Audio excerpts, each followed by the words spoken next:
tal? ¿Cómo les va? Bienvenidos a Objetivos, la otra forma de ver la economía. En el programa de hoy no va a estar presente quien es su conductor habitual, Ricardo Fonseca, por una ligera indisposición, afortunadamente ya superada, de manera tal que vamos a intentar disimular esa ausencia por demás importante. Ha sido una semana de muchas noticias, en lo político y en lo económico. Por eso en el programa de hoy vamos a hablar de esas dos dimensiones. Noticias en lo político, bueno, todos sabemos la preocupación, diría yo, que hay en relación a lo que ocurre en Tucumán después de las elecciones. En lo político también tuvimos la novedad de que el candidato número 1 a diputado, miembro del PRO, renunció, envuelto en una situación complicada. Y diría, en lo político podríamos también decir que los cordobeses estamos relativamente tranquilos en el sentido de que la elección de intendente, que resultó finalmente ganador Ramón Javier Mestre, en Córdoba se conocieron los resultados rápidamente, no hubo mayores inconvenientes, mientras que en otros lugares, todos recordamos Santa Fe, por ejemplo, hace algunos meses, y ahora todos estamos preocupados con la realidad de Tucumán, ¿no? Hay un fallo que ha decidido que se suspenda, que se anulen las elecciones, y eso ha sido apelado, y hay un clima además bastante complicado, habida cuenta de que ya hay una denuncia de uno de los jueces que falló por la anulación de las elecciones, y esa jueza sufrió anoche una agresión, digamos, en su casa. Vamos a hablar de eso con alguien que sabe mucho de las cuestiones políticas, un especialista en teoría política, que es el doctor Barbara. Pero también vamos a hablar de economía, porque ha habido noticias importantes en materia de economía. Desde lo judicial hubo una decisión que le pide al gobierno nacional que dé a conocer los datos de pobreza. Hemos hablado muchas veces sobre esa deficiencia del sistema estadístico nacional y hoy vamos a hablar entonces de esa decisión que se ha tomado, de qué es lo probable que ocurra, pero vamos a hablar además de los números de pobreza, para lo cual vamos a estar con Pablo Gallo. Y esta semana también, otra noticia importante, es que se presentó el proyecto de presupuesto 2016.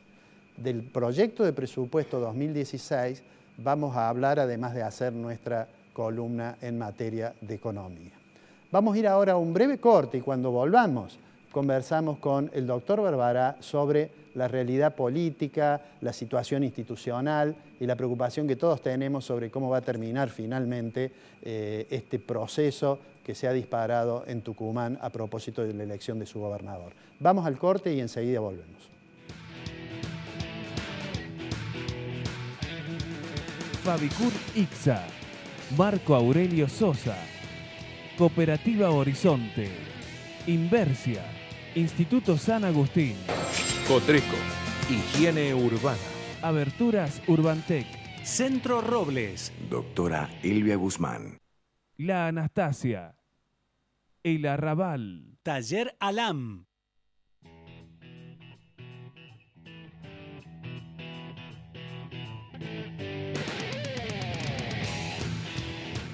Bueno, recién les decía que en esta semana hubo noticias políticas, noticias que han generado preocupación. Digo, centralmente una de ellas ha sido el proceso que se disparó después de la elección de gobernador de Tucumán.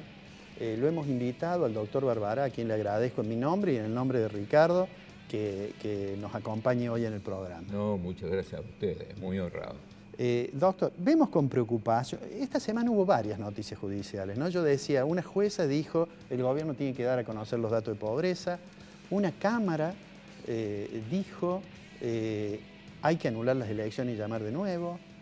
Ha habido, bueno, se ha conocido la renuncia de un miembro de la Suprema Corte, que va a dejar su lugar, el doctor Fait, justo el día que es un aniversario de cuando él asumió en la época de Alfonsín, porque asumió el 11 de diciembre del 83, digamos, es como que en lo judicial hay muchas cosas.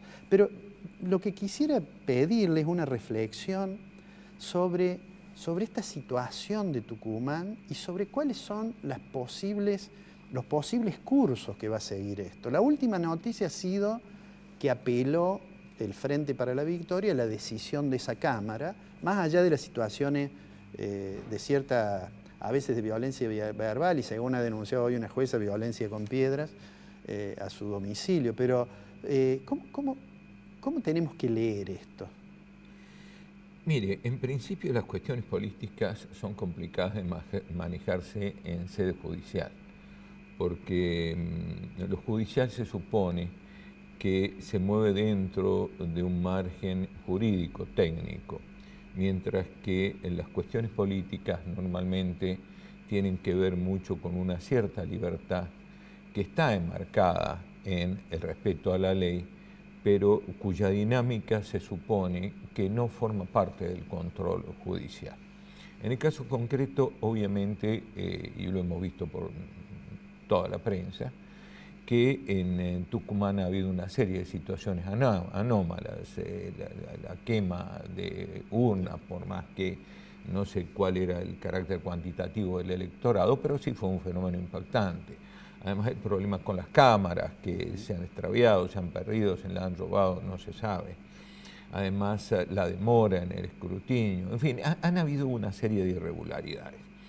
De manera que cuando se produce esa cascada de irregularidades, el último remedio es plantear esa cuestión en la justicia para ver si esas irregularidades se encuentran o no dentro del esquema provisto por el sistema electoral y si no, por el contrario, aplicar la sanción pertinente.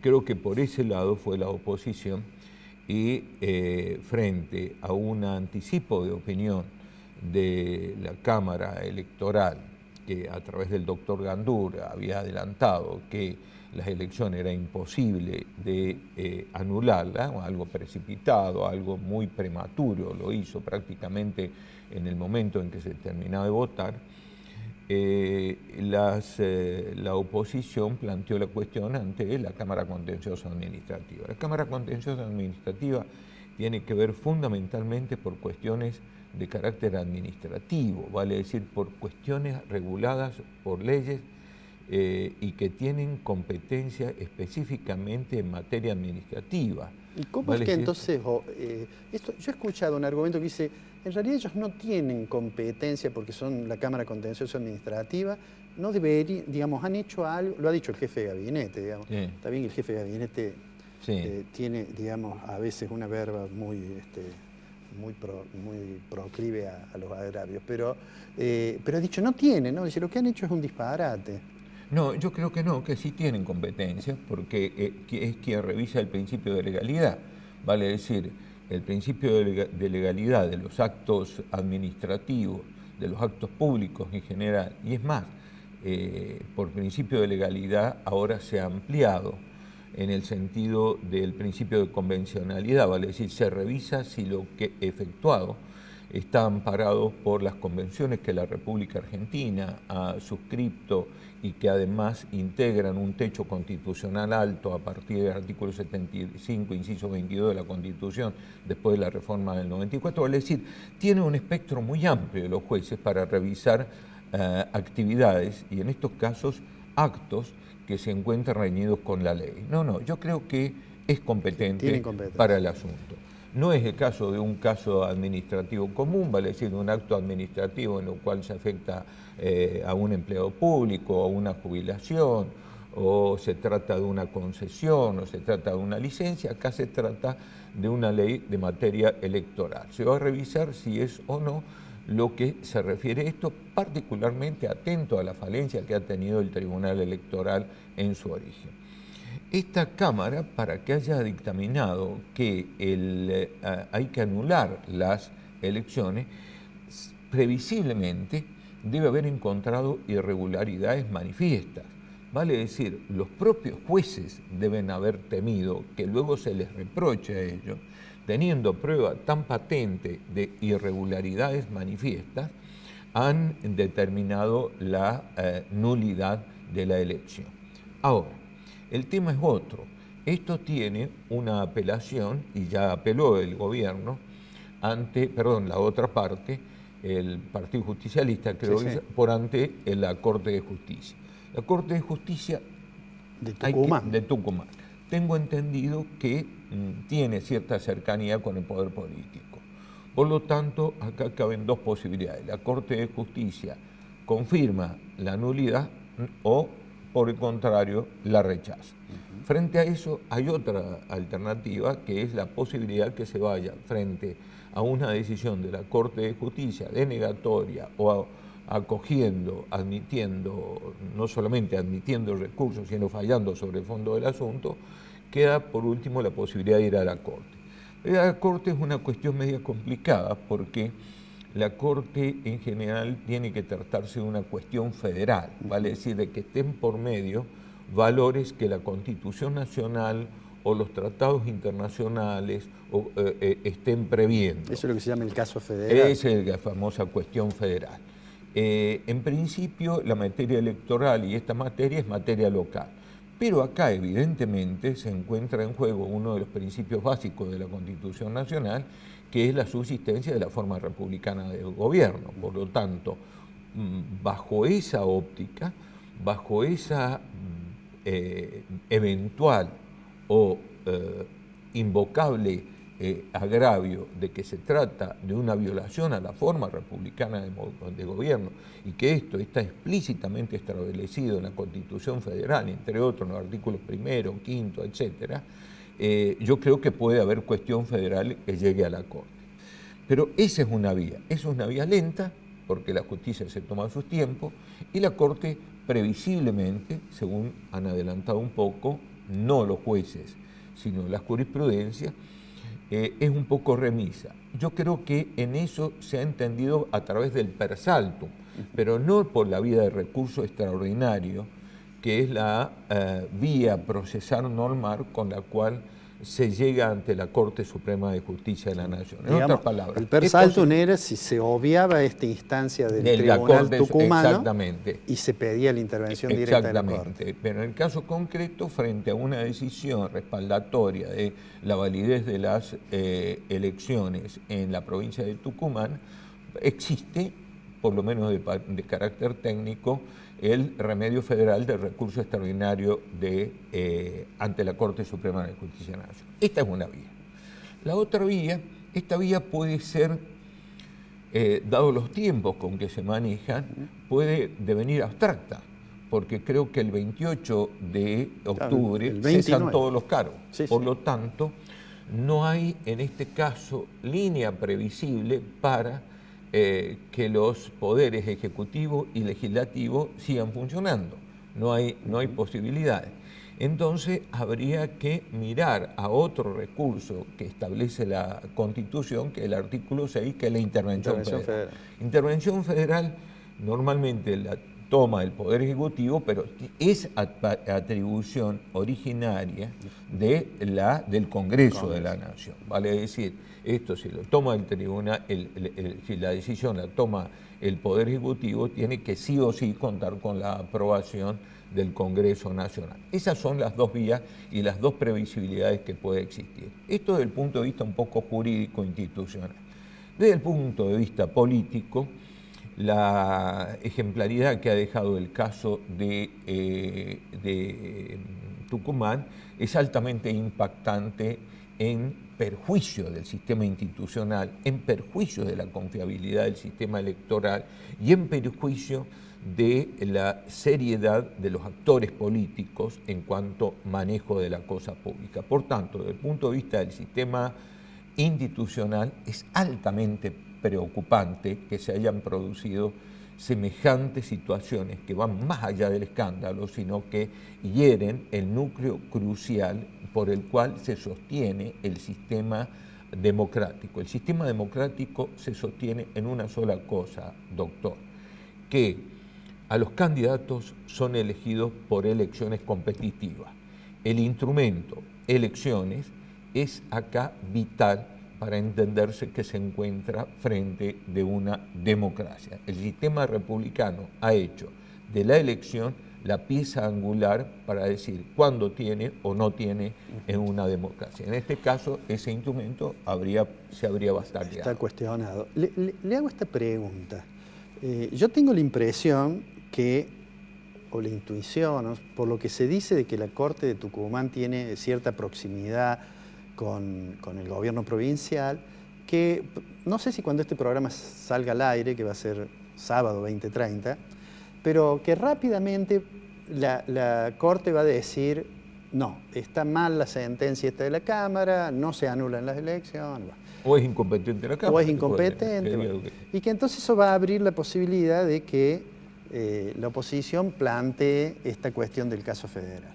Ahora, si se llega a la fecha en la cual finalizan los mandatos del Poder Ejecutivo y del Poder Legislativo tucumano, y entonces el Poder Ejecutivo tiene que, toma la decisión de intervenir, lo supongamos que un decreto y lo ponga al referéndum del Congreso, que en todo caso deberá reunirse ese fin. Si el Congreso no ratifica eso, ¿cómo se resuelve? Digamos? No hay gobernador, no hay diputado, no se puede intervenir. ¿Cómo se resuelve eso? Bueno, usted pone una hipótesis realmente de una suerte de punto muerto. Desde el punto de vista práctico es muy difícil, dado el sistema de mayorías que tiene el oficialismo en diputados y en Senado. De manera que desde ya esa posibilidad, o sea, lo más probable desde el punto de vista práctico, es una posibilidad, digamos, en la práctica prácticamente imposible. Desde el punto de vista teórico, nos encontraríamos dentro de un caso de una cierta ausencia de gobernabilidad y en mi criterio tendría que funcionar una suerte de previsión por parte del Poder Judicial o del sistema propio del Congreso, que es quien tiene la atribución originaria de la intervención, que dé una alternativa a qué va a pasar, porque ahí sí se encuentra por demás vulnerado el sistema republicano de gobierno en cuanto a la provincia de Tucumán. Pero yo entiendo que eso es una cuestión absolutamente abstracta y que es casi en este momento se tornaría una discusión bizantina, pero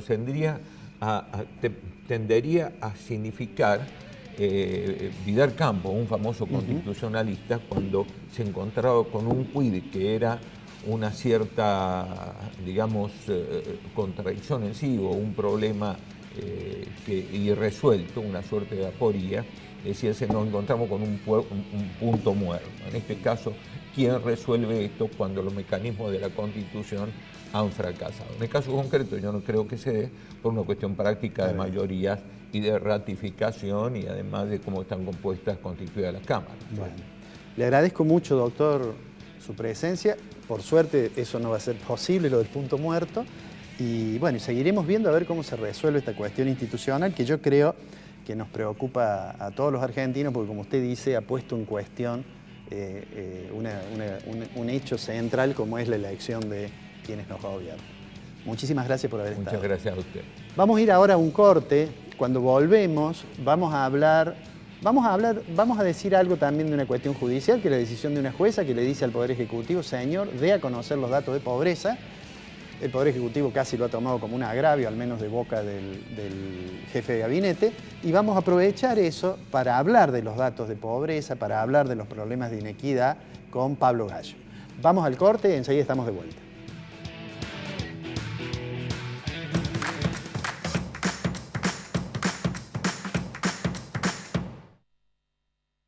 Si usted es un profesional en ciencias económicas, aunque trabaje en relación de dependencia, debe matricularse en el Consejo de Ciencias Económicas.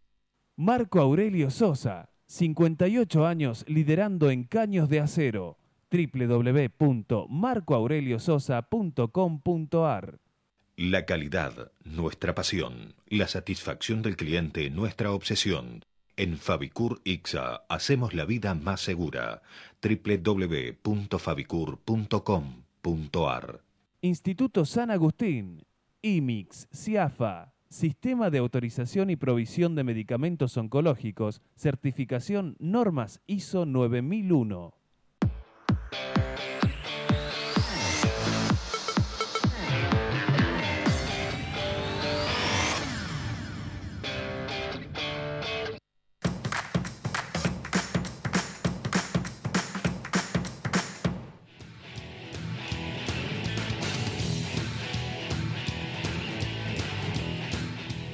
Bueno, como recién les decía, hemos invitado a Pablo Gallo, director ejecutivo del CIPES, que ellos hacen muchos relevamientos sobre evolución de precios, de pobreza, etc. Y esta semana se conoció que a pedido por presentación de una diputada nacional, una jueza se dirigió al Poder Ejecutivo dándole 5 días hábiles para que se den a conocer los datos sobre pobreza.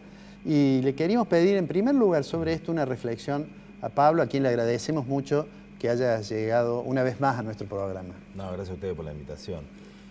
Sí, ¿Qué impresión te causó conocer que una jueza le dice al Poder Ejecutivo, se enojó mucho Axel Kicillof y mucho el jefe de gabinete, le dice, usted tiene la obligación de dar a conocer los datos de pobreza en los próximos 5 días hábiles, que obviamente no lo va a hacer, pero... Y en materia de datos socioeconómicos, tal vez si se quiere es la última fotografía que faltaba, ¿no? A la Argentina, la justicia a través de un juez pidiendo o combinando en 5 días que se den datos que deberían ser públicos. Claro, que lo eran antes. Pero ese es el primer, quería comenzar por donde ya se ha naturalizado, digamos, porque en realidad los datos que se pide ahora desde la justicia son datos que deberían ser de acceso para cualquier ciudadano.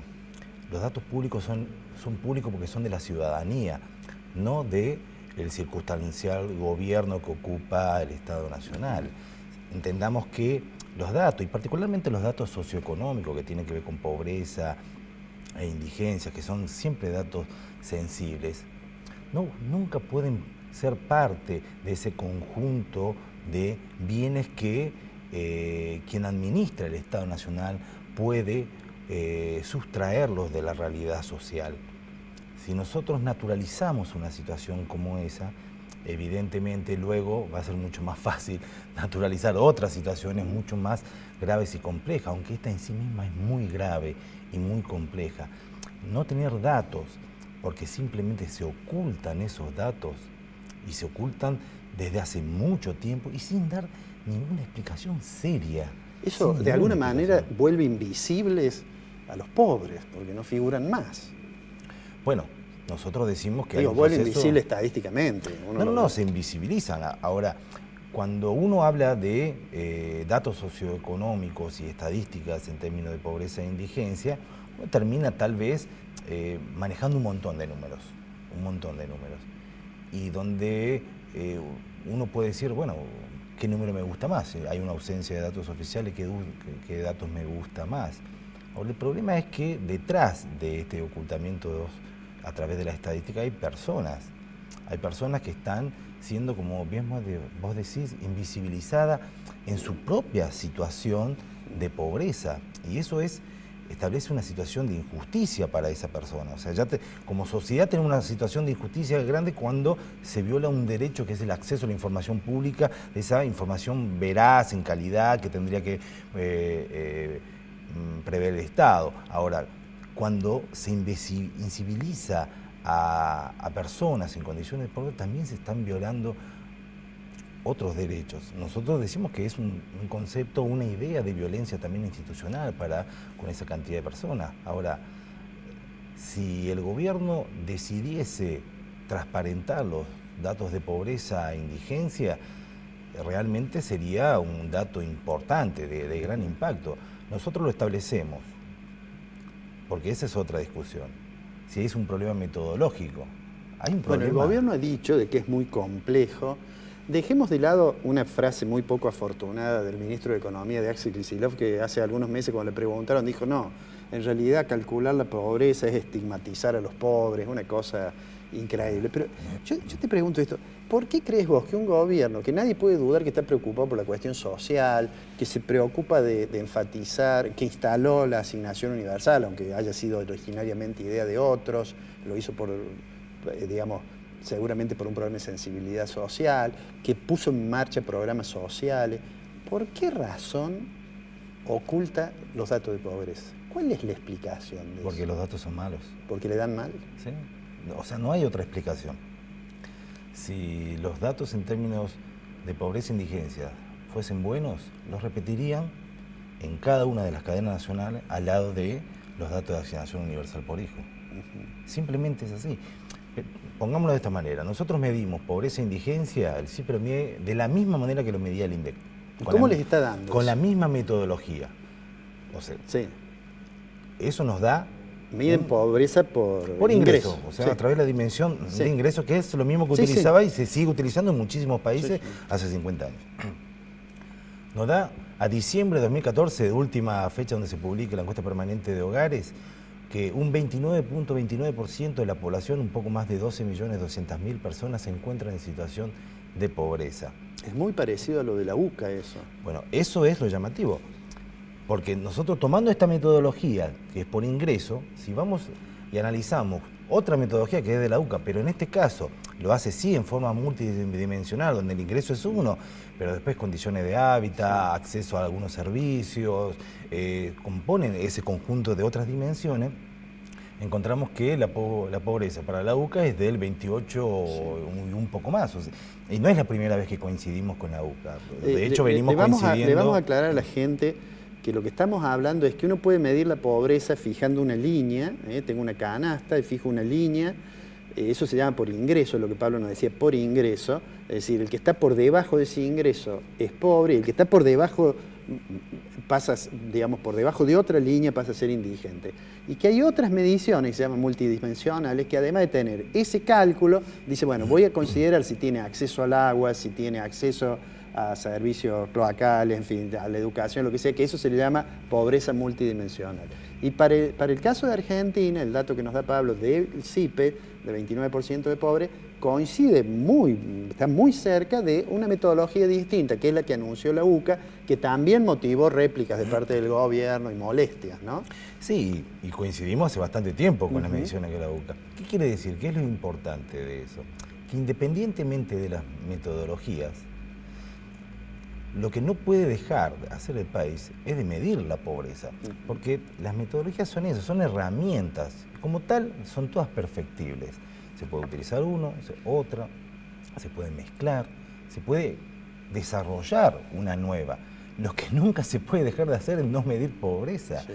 Porque si dejamos de medir pobreza, evidentemente es imposible luego, posteriormente, poder diseñar políticas públicas para atacar un problema. Y evaluar cuál fue el resultado después del tiempo. Acá no solamente no tenemos datos que nos permitan entender en qué situación estamos, sino tampoco hay monitoreo luego, inclusive de otras políticas públicas, por ejemplo la asignación universal por hijo. Es imposible seguir diseñando políticas públicas estando totalmente ciego, pero más importante aún es entender que de esos poco más de 12.200.000 personas que se encuentran en la pobreza, la mitad de esos son niños de 0 a 17 años, casi 6 millones de personas. O sea, es un fenómeno al cual nosotros indicamos en que la Argentina crece su pobreza, pero al mismo tiempo infantiliza su pobreza, porque cuando en la población general es de un poco más del 29%, cuando hablamos de esta franja etaria de 0 a 17 años, es del 46%. O sea que casi la mitad de nuestros niños son pobres. Casi la mitad. Entonces se hace mucho más agudo en un sector donde paradójicamente es la reserva del futuro de nuestro país. Generalmente cuando comparto mesas como esta, con gente de buenas intenciones como vos o las personas que participan en tu programa, se habla mucho del deseo y de las características de nuestro país de poder ser un país desarrollado. Este país puede dar de comer a 400 millones de personas, pero sin embargo en esa dualidad de su realidad no puede evitar que algunos de sus niños mueran de desnutrición. Ahora sí, si nosotros realmente deseamos un país desarrollado en el futuro y no resolvemos el problema de la pobreza y principalmente la pobreza en su niñez, tengamos que decirlo, realmente es una quimera, nos estamos mintiendo. No se puede llegar a ese país desarrollado manteniendo esos niveles de pobreza e indigencia, por cuanto en esa franja etaria de 0 a 17 años y principalmente en sus 2 primeros años, de 0 a 2 años, donde el daño que se produzca en esas personas es irreparable luego, por más que tengamos la decisión política de resolverlo, por cuanto el daño ya está hecho. Pensar que en ese sector es donde están recreando las fuerzas hacia el futuro, la inteligencia, la creatividad que necesitamos para llegar a ese país desarrollado con que todos soñamos. Si no, es una mentira. Ahora bien, evidentemente para el gobierno nacional y para cualquier gobierno debe ser muy difícil, y siempre hablando en términos de la política, de lo electoral, poder transparentar de un día para otro y asumir una realidad ante la sociedad en la cual indica que la pobreza no es de 2.5 o menos del 5% como lo estaban estableciendo hasta el diciembre de 2013, sino que estaban ocultando más de 10 millones de habitantes en situación de pobreza. ¿Y por qué? Porque seguramente para la sociedad, si hay una forma sencilla de poder establecer los éxitos y los fracasos de una gestión, es en términos sociales, que tan bien o tan mal nos fue en pobreza e indigencia. Y pasar de la noche a la mañana con 10 millones de argentinos en condiciones de nuevos pobres, evidentemente debe ser un trago amargo para cualquier gobierno, pero nunca puede dejar de ser la realidad. Es una especie de vergüenza para nuestra sociedad el dato que me dabas de que la mitad de los niños son pobres. Pero bueno, y los candidatos que están aspirando a ser presidente en realidad no han dicho mucho sobre una política para la niñez que tienda a resolver eso. Pablo, te agradezco mucho que hayas estado. Seguramente te vamos a estar llamando a medida que vayan apareciendo nueva información en materia de pobreza o nueva información de la que genere y que nosotros siempre seguimos el CIPE. Muchísimas gracias. Te agradezco a vos y un saludo a Ricardo, que se recupere. ¿Cómo no? Bueno, les decía que íbamos también a hablar del presupuesto, que fue una noticia económica de esta semana. Eso lo vamos a hablar con una persona que sigue muy de cerca las cuentas públicas, que es Marcelo Capello, el presidente de IERAL. Vamos al corte y cuando regresemos hablamos con Capello.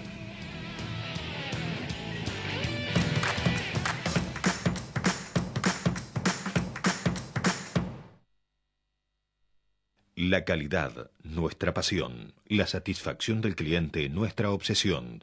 En Fabicur Ixa hacemos la vida más segura. www.fabicur.com.ar.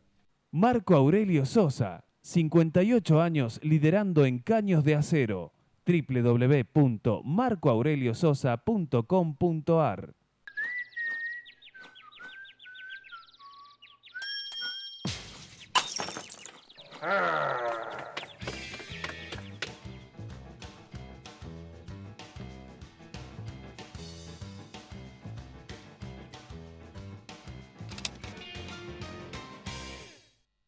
Colector, junto a Rentas, trabajando por el futuro de los cordobeses. Mario de Cara, defensor del pueblo de la provincia de Córdoba. Aberturas Urbantec. De a poco, con obras, avanzamos hacia la ciudad que nos merecemos. Ahora agilizamos el tránsito de la costanera con una obra que permite el cruce vehicular por debajo del puente Centenario. Así, quienes circulen en sentido oeste-este de la ciudad tendrán un paso directo sin detener su marcha, evitando el semáforo del Parque Las Heras. Esta obra beneficiará también a quienes ingresen al centro desde Costanera por Avenida General Paz. Sé que te pareció que esperaste mucho, pero han pasado menos de 4 años. Y si no comenzamos antes, fue porque la ciudad estaba muy mal, la municipalidad quebrada y tuvimos que hacer frente a deudas enormes. Pero cuando logramos ordenar las cuentas, inmediatamente empezamos a recuperar servicios imprescindibles para tu día a día. Lo más difícil ya lo hicimos. Ahora sí se puede. Municipalidad de la Ciudad de Córdoba. ¡La Muni!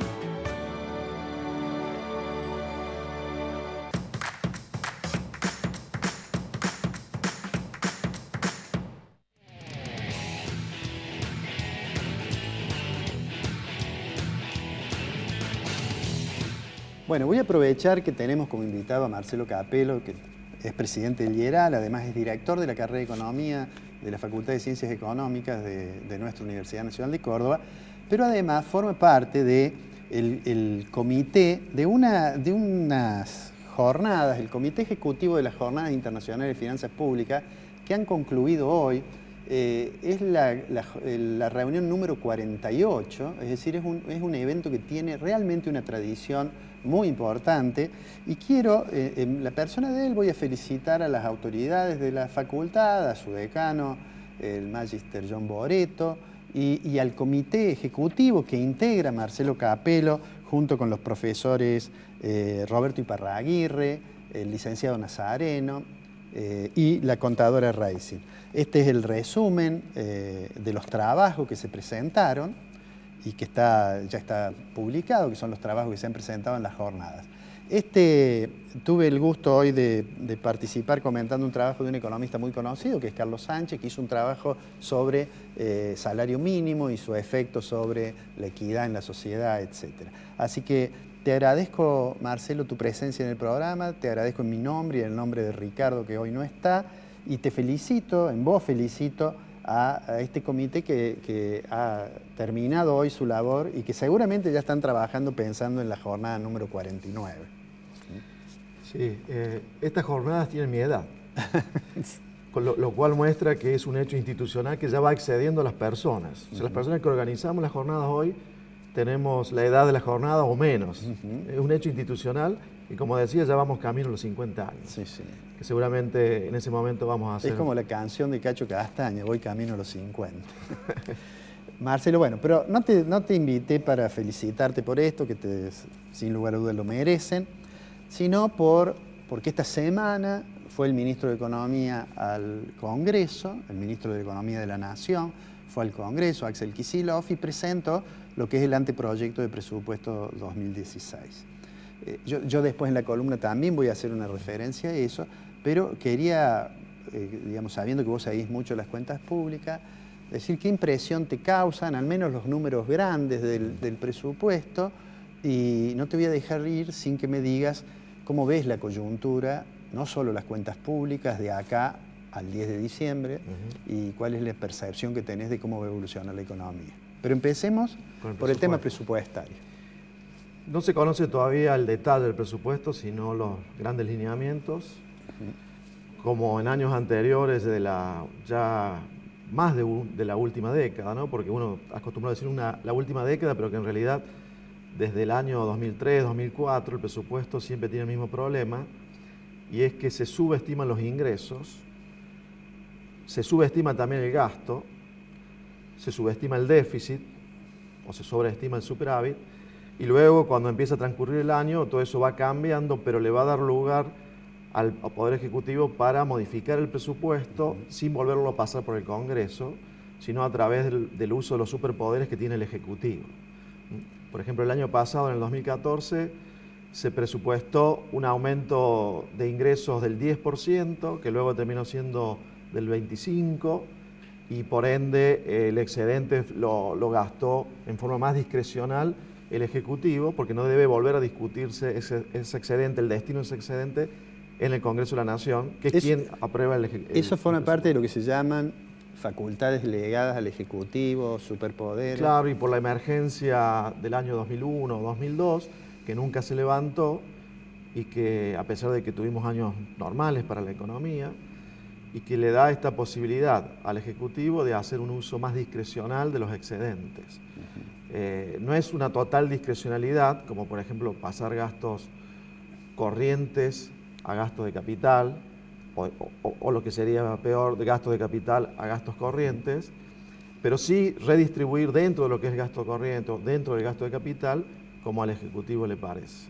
Siempre sobre ese excedente, ¿no? Pero como son siempre diferencias importantes con las presupuestadas, se convierte ya en un instrumento que no le hace bien a lo que es un sistema republicano, porque el presupuesto se tiene que discutir en el Congreso, se supone que después podría haber alguna divergencia en la ejecución, pero del 1, 2, 3%, pero no diferencias del 10, 15, 20% como ha ocurrido en los años previos, ¿no? O sea que es un problema institucional en el fondo. Si vos hoy mirás las cuentas públicas, ¿cuál es la situación hoy de las cuentas públicas? ¿Cómo estiman ustedes el nivel de déficit? Bueno, para estimar el déficit lo que hacemos es excluir a los ingresos extraordinarios que tiene el Tesoro, que le pasa al Banco Central emitiendo dinero por sus utilidades y a su vez las utilidades de la ANSES. Entonces hacemos un cálculo de ingresos netos, lo comparamos con el gasto, y a junio, que son los últimos datos existentes para el sector público nacional, había un déficit primario, antes de pagar intereses, de casi 100.000 millones de pesos y un déficit financiero, después de pagar intereses, de cerca de 160.000 millones de pesos, ¿no? Con lo cual, al final del año, vamos a tener un déficit primario de alrededor de 200.000 millones de pesos y uno financiero de más de 360.000 millones de pesos. Este último se va a acercar ya a 8% del PIB, ¿cierto? Ese tipo de déficit del 8% del PIB o del 7% del PIB, si finalmente estuviera un poco por debajo, son guarismos que se observaban en la década del 70 o del 80 en términos de desequilibrio fiscal, ¿no? O sea que hemos en ese sentido retrocedido varias décadas. Ahora, ¿ustedes por qué le restan de los ingresos la transferencia del central de utilidades del Banco Central y las utilidades de los fondos de ANSES? Las pensiones. Porque lo del Banco Central son en realidad utilidades ficticias, porque son utilidades que logra en pesos por devaluar la moneda. Eso infla el resultado del Banco Central, pero en pesos. Sí, que el Banco Central no se lo deja hacer a las entidades del sistema. Claro. Si las ganancias por devaluación no le deja que figuren. No se las deja transmitir a los resultados. Si uno mide el Banco Central, su patrimonio en dólares, va cayendo permanentemente. En pesos hay modificaciones, pero por la misma inflación y la devaluación del peso, ¿no? Entonces va inflando el balance del Banco Central, le pasa las utilidades al Tesoro y eso creemos que es un ingreso que no es genuino. Además, esas utilidades se las pasa emitiendo dinero. No es que tiene ahí un exceso de billetes ya emitidos en periodos previos y que se los pasa al Tesoro, sino que emite. Y bueno, es parte de la ayuda del Banco Central al Tesoro, no la única, porque también lo ayuda con adelantos, que son incluso más importantes, pero nos parece genuino restar ese ingreso para hacer una comparación, sobre todo en el tiempo, con periodos en los cuales no se usaba ese tipo de instrumentos. Y después están las utilidades de la ANSES, que se lo considera como una ganancia que se la puede transmitir al Tesoro, pero en realidad la ANSES tiene utilidades sobre un fondo que administra, que es el Fondo de Sustentabilidad, que eran los fondos que manejaban las AFJP hasta el año 2008, y esas ganancias que tiene el fondo, en realidad esa rentabilidad, se deben quedar en el fondo, porque de nuevo hay inflación, y si sacáramos esa rentabilidad para pasarla al Tesoro, en realidad estaríamos descapitalizando al Fondo de Sustentabilidad si lo midiéramos en términos reales.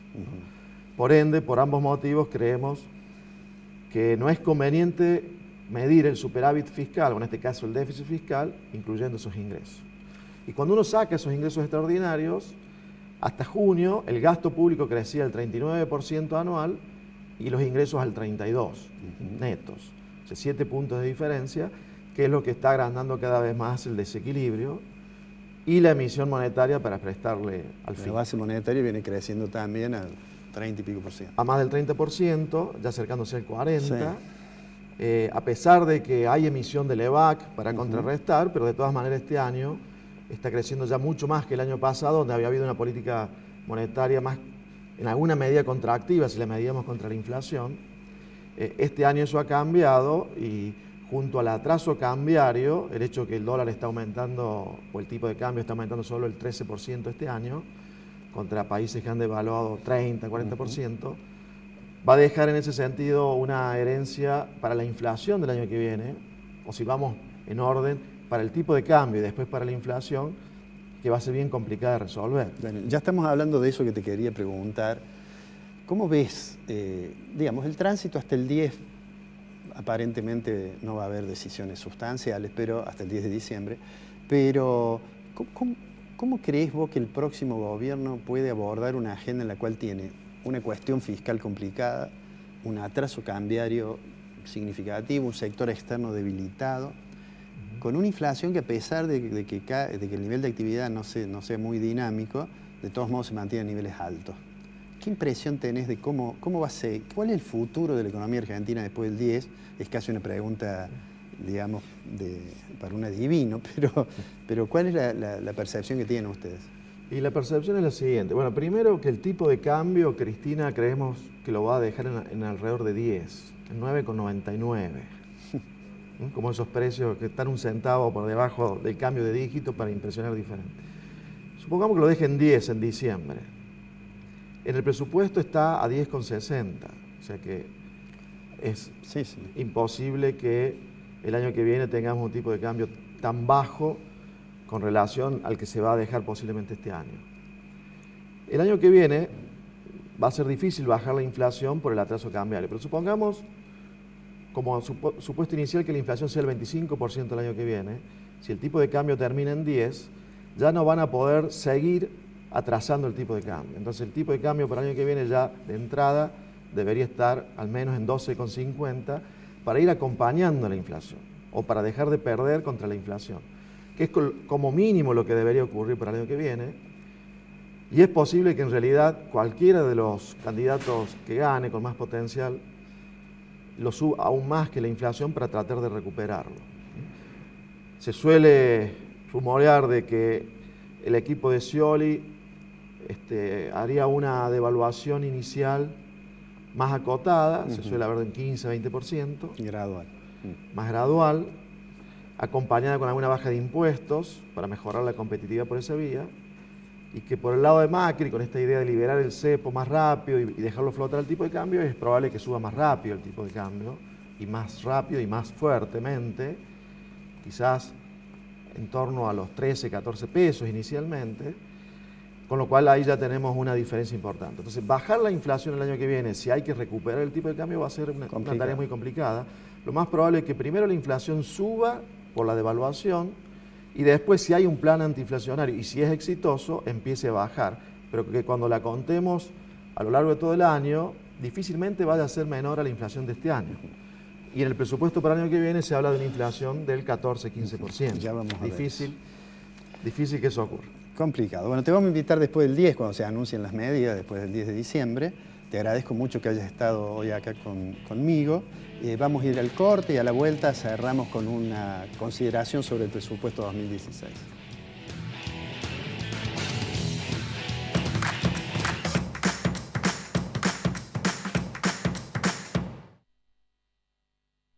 Hola, soy Cotrequito. Quiero darte unos consejos. No arrojes residuos en la calle. Usa los cestos papeleros. No tires residuos en terrenos baldíos. Y los días feriados no saques la basura. Recordá que mantener esta ciudad limpia depende de todos. Ciudad limpia, ciudad mejor. Cotreco, higiene urbana. www.cotreco.com.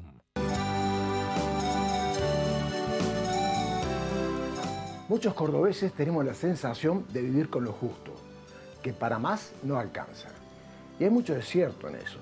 Por ejemplo, Ada Bustamante, docente, alquilaba un pequeño departamento y se privó al máximo de todo lo que la mujer puede querer. Salidas, ropas, calzado, billutería, etc.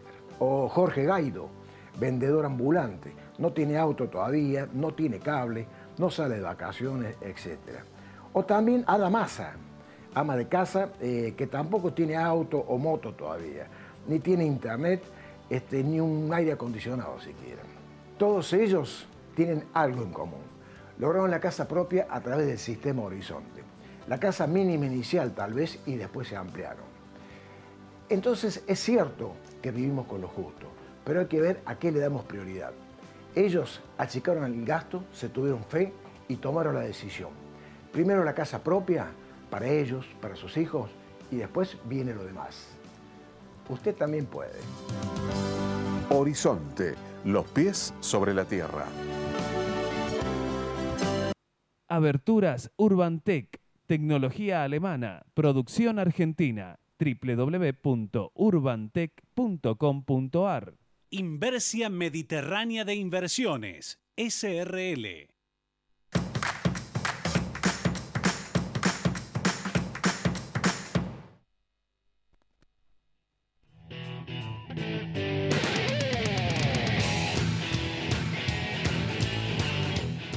Bueno, recién les decía que íbamos a cerrar el programa haciendo un comentario sobre el presupuesto 2016.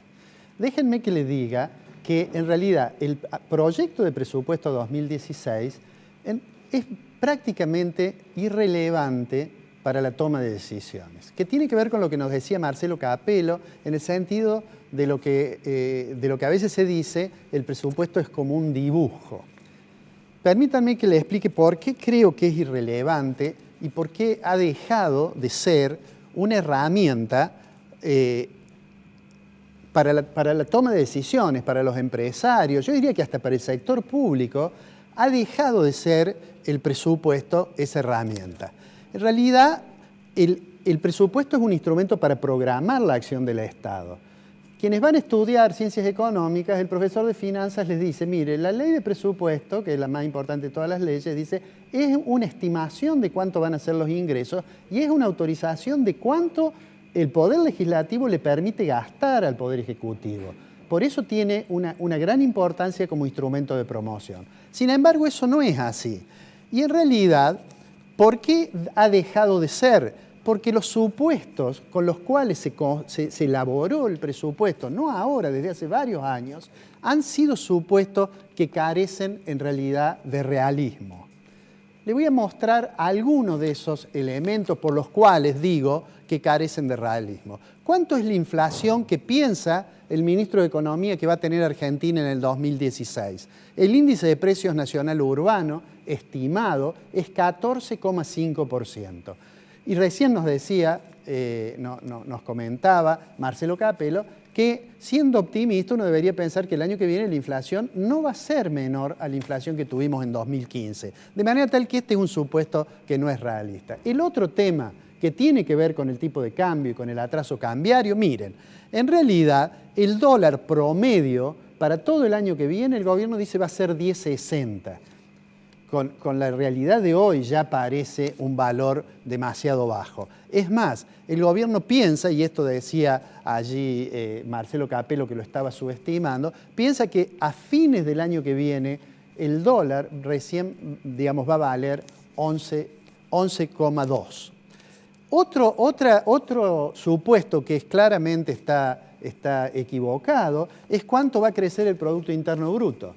Fíjense que ustedes, a pesar de que el gobierno ha dicho muchas veces que los problemas de Argentina es que el mundo en realidad se nos ha caído encima, en este anteproyecto de presupuesto se dice que en realidad Brasil se va a recuperar, que China va a crecer, y entonces dice que Argentina va a crecer en el 2015, lo que falta hasta fin de año, 2,3. No hay ninguna estimación hoy en la Argentina que hable de un crecimiento del 2,3%. En realidad, la mayoría de las estimaciones dicen que a lo mejor crecemos 1, que a lo mejor no crecemos nada o que a lo mejor decrece un poco el Producto Interno Bruto. Entonces el gobierno, a partir de decir que este año vamos a crecer 2,3, dice que el año que viene vamos a crecer 3%. Tampoco hay ninguna estimación, por ejemplo, de los organismos de crédito multilateral que le estén dando ese crecimiento a la economía argentina.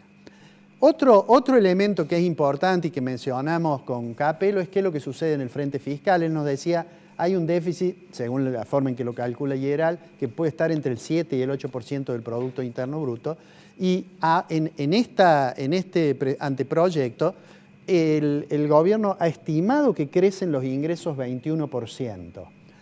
El crecimiento del 21% de los ingresos, y en particular el crecimiento de los ingresos tributarios, un 25%, si uno lo compara con la tasa de inflación que el gobierno dice que va a haber el año que viene, recién la veíamos, quiere decir de que va a aumentar la presión tributaria.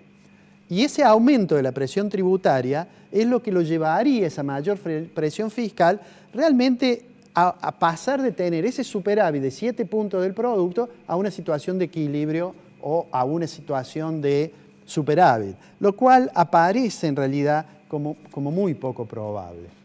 Todo esto es lo que digamos, me lleva a afirmar de manera más contundente que lo que sucede en realidad es que esto que se llama la ley de leyes, esto que es eso que a los alumnos de finanzas públicas se les explica cuando se va a hablar del presupuesto, se le dice es una estimación de los gastos, pero es una autorización, es una estimación de los ingresos, pero es una autorización de los gastos, en realidad ha pasado a ser, con el correr de los años, casi, diríamos, una formalidad legislativa.